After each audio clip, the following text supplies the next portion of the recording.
Ladies and gentlemen, welcome back to the channel. Today we're doing a bit of a controversial video, and I think I've mistimed it. It was more suited towards last week, but I am basing it off of something that I did write, an article I wrote last week, depending on the situation that unfurls over the next few weeks at Celtic. So, you know, it would have been more suited to last week. I think the response would have been a bit better, but we're going to try and do it anyway. So disclaimer alert for everybody who might be down in the comments section ready to come out and back Neil Lennon, ready to tell me I'm wrong, ready to tell me everything I'm saying is nonsense. Look, it's all about opinion, and I respect everybody's got their own opinion on who's the right man for the Celtic job and whether Neil Lennon or not is going to turn this ship around. Yes, we are coming off the back of two very good results now. We beat Lille in the Europa League last week and we beat Kilmarnock at the weekend, but for me it is still a little bit of papering over the cracks. I still think change is needed if we have to go and win the title this year. There are so many factors to which you've got to think about when it comes to closing this gap between Rangers and actually being able to beat them as well. With the way Rangers are playing at the minute, it's going to be a tough ask for Celtic to try and get back to the top of the table. So this video is subject to opinion, and I understand people are still backing Neil Lennon.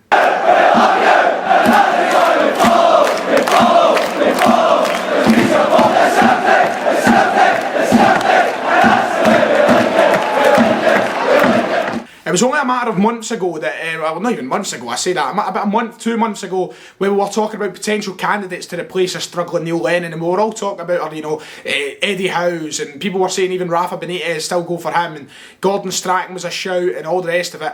But I believe that the job has got to the point now where it's become a bit of a poisoned chalice. And at first it was probably just down to Neil Lennon with the way things were going and the results in the park and the way the team was looking. But with everything that's unfurled between the fans now and the board and the whole situation there, the relationship now, which is so far beyond damaged between the two sets of people, it's came to the point where I believe that a lot of these candidates we originally could have had as Celtic manager will have been completely turned away from the job. The title of the article I gave was 3 reasons the Celtic job is now a poison chalice thanks to Neil Lennon.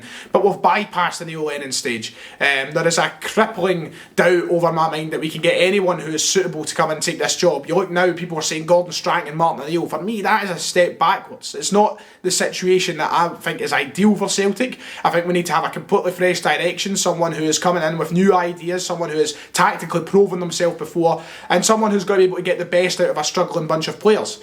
And for me, it's not O'Neill, it's not Strachan, it's none of those, it's something fresh. And Eddie Howe would have been, yes, the perfect scenario, but is it too late for that? Have we gubbed that chance altogether? Is it gone? Well, I'm going to give 3 reasons in this video why I believe that the Celtic job now is something that has become a bit of a turn-off. Not as desirable as it once was. Because you look at Celtic and Rangers, are 2 of the most desirable jobs in Britain. There's no denying that. 2 of the biggest clubs in the country. And both now at a point where there is competition again.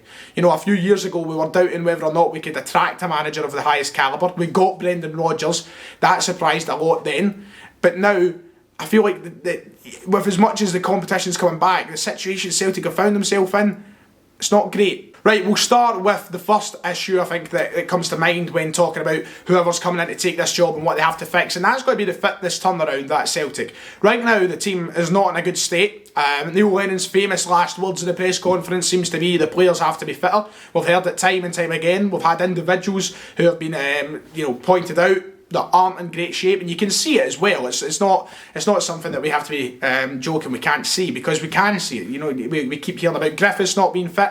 Apparently Ayeti isn't fit. A few weeks ago Turnbull wasn't fit. There's a lot of players who haven't looked at their best this season. They're a bit off the pace. But it all comes from one place, and that comes from the coaching team. That comes from Neil Lennon. It's his job to make sure these players are in a fit state to go and play 90 minutes of football week in, week out. Last year it didn't seem to be too much of an issue, but with the injuries and such we've picked up this season, I understand it's been unfortunate, and I will give the kind of benefit to the doubt. You know, there's been players out with COVID, such as David Turnbull. There's been players who have probably struggled through the whole lockdown periods to train at the highest level.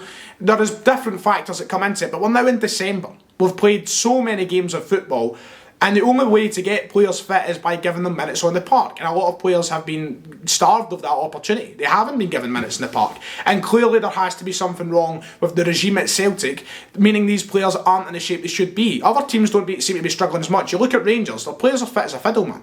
They're doing well. And the same down south, no one's struggling down there either. I know there's a very big gap in the quality of training and facilities between Scotland and England, and I'll take that into account, of course. But it is shocking the way that some players are right now, the state they're in. And yes, there is a shared responsibility. I'll admit that. There's a responsibility for the players to make sure they're looking after themselves and to keep themselves fit. But at the end of the day, these coaches' jobs are to get players in order. And it's not the first time it's appeared under Neil Lennon as manager. When Ronny Deila first came to Celtic in 2014, you'll remember perhaps the press conference in which he said the assistant manager, John Collins, who was probably about 46, 47 years old at the time, he came out and said that John Collins was fitter than some of the players in the squad. The squad that he inherited from Neil Lennon. And we knew there was fitness issues under Neil Lennon's first term. There's no hiding away from that either. It was clear as day. And I don't think Ronny Deila exactly had the best grip on fitness either. You know, we have the whole tea cake scenario and all the rest of it.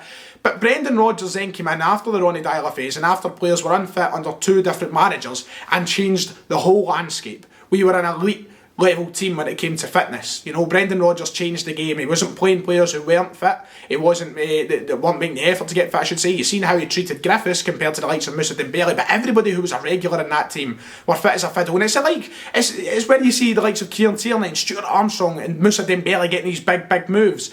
A key reason to that is that the shape they were in. Kieran Tierney, despite the injuries he picked up, look at him, machine. Stuart Armstrong playing week in, week out, 90 minutes in the Premier League for a very good Southampton side.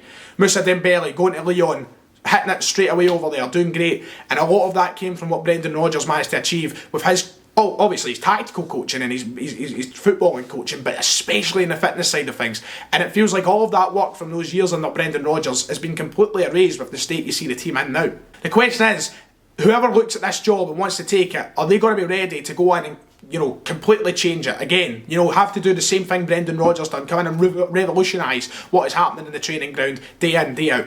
You know, he needs to get players back in shape and he needs to do it quickly, whoever the man is. And this is obviously, of course, coming from a place where it's a big if Neil Lennon will be gone come January or not. His position is to be reviewed at the end of the year.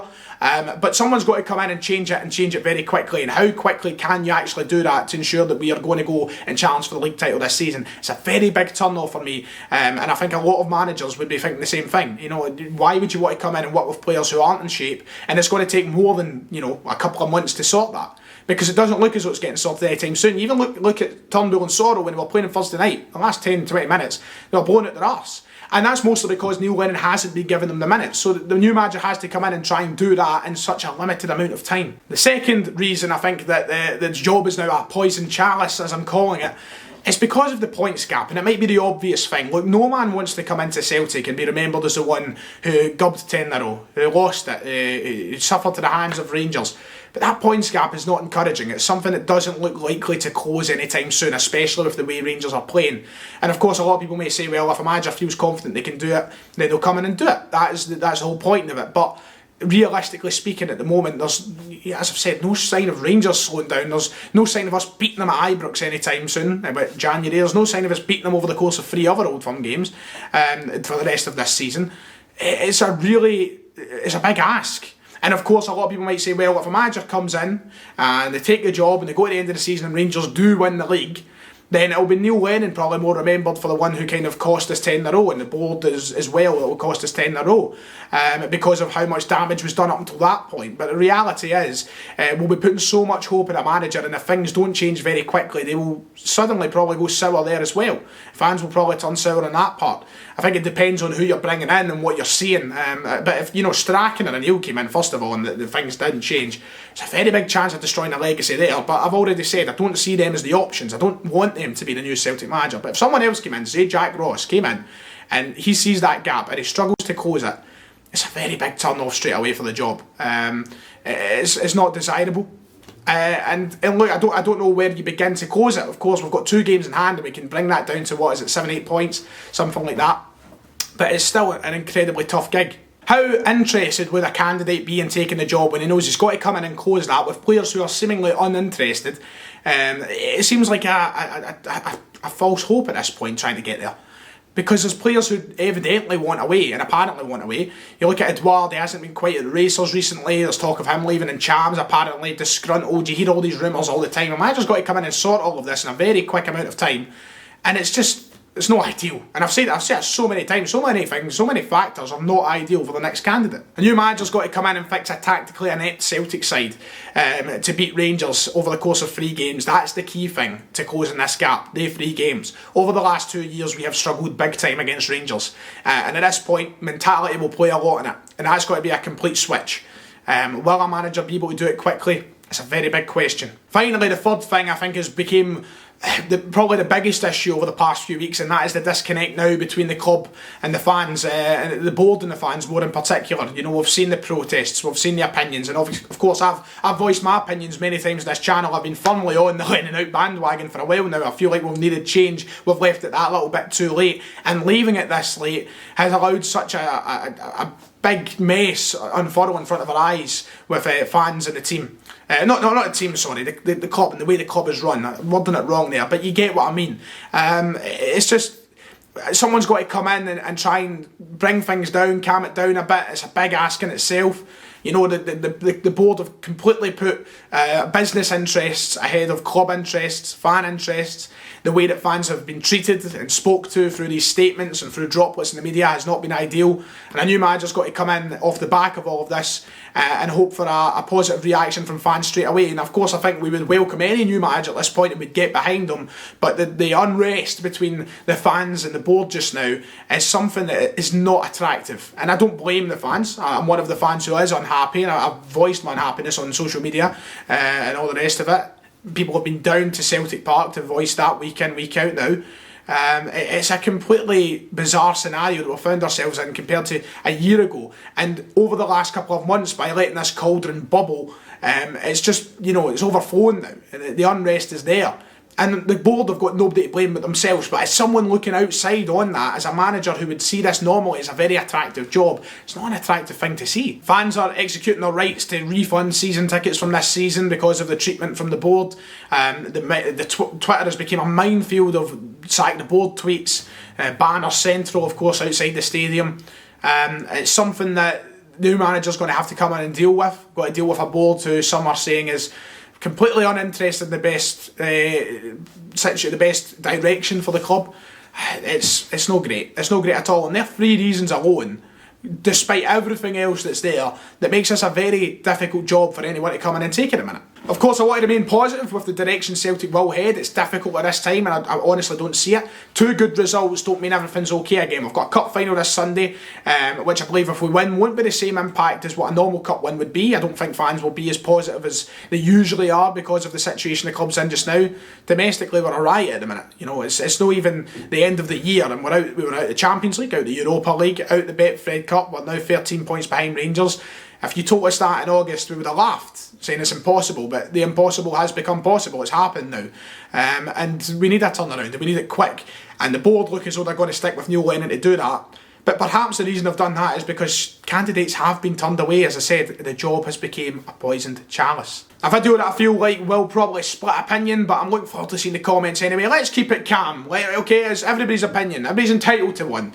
And of course, a lot of people won't agree with me. I think a lot of people will agree with me. The article seemed to go down well when I shared it on Twitter. So we'll soon see what everybody says once seeing the video. I have a feeling a lot of the certain Lennon in support will be very against this, but it is what it is just now, and we'll hope that Celtic can turn it around, but that's it at the minute. It's only hope, and as I said earlier in the video, could it be false hope?